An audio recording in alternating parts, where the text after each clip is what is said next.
Hello guys and welcome back to my channel, and today I'm going to show you how you can add black borders on your video in Davinci Resolve.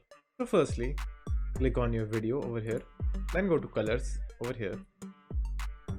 Now just simply go to this particular place where it's written clip and click the drop box, then choose timeline. Now over here choose the second icon from the last, which is this one. Then in this option go to blacking and then just simply crop from the top portion.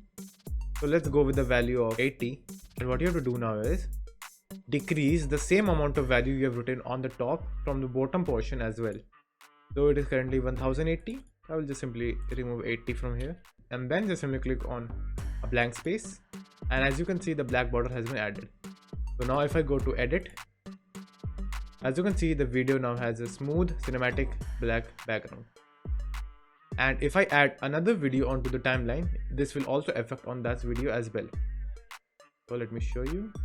So I just added a new video over here. So if I take my player head onto the other video, you will see that the black borders are still on that video as well, because it is not affected on the video but the entire timeline. So that's it, and thank you for watching, and do like and subscribe to my channel.